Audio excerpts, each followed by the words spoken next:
To understand oneself, there is no need for any word, object, thing, being, seen, observer, touch, recognition, pronunciation, decision, proof, time, subject, determination, options, contemplation, belief, thought, consideration, meditation, knowledge, yoga, practice, soul, supreme soul, guru, disciple, or any body part or sense. All these are only needed to understand or know others. They form the essence of life and the foundation of temporary elements and qualities. They exist due to the complex and temporary nature of the intellect. After discarding all these, only complete purity remains, which is why I have rendered the entire temporary, complex intellect inactive. I dwell in pure, infinite subtlety, deep, stable stillness, and have become one with my eternal, unchanging nature. Here, even the faintest reflection of my subtle, unchanging essence has no place.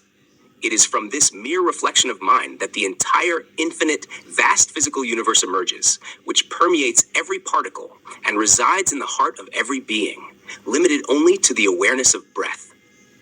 Beyond this awareness begins the domain of intellect, which is the sense of self, the ego that identifies with intelligence. Through this temporary, complex intellect, every living being forms a perspective, primarily aimed at survival and establishing a sense of dominance over their existence. In the temporary, vast, infinite physical universe, due to the dominance of temporary elements and qualities within themselves, these qualities are attracted to and influence one another. As a result, life revolves around these temporary elements and qualities, and eventually ends. Every living being, including humans, is just one species among the countless species in existence, doing the same things that all species do. To avoid being counted among them, many efforts and attempts have been made. In the first phase, by violating the laws of nature, humans engaged in a race to declare themselves the creators of the universe.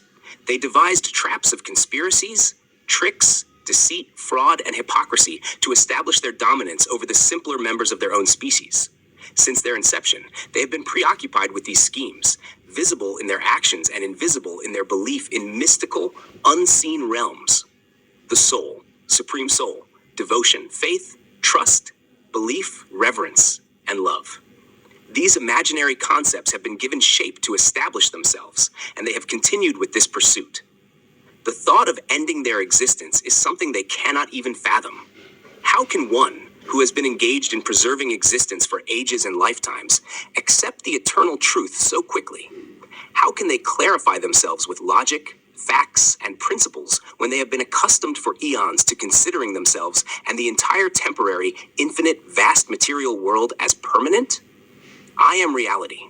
I am alive in the conscience, in the heart of every living being, present only with the special awareness that arises with each breath. Beyond that, the realm of temporary, complex intellect dominates throughout the entire body.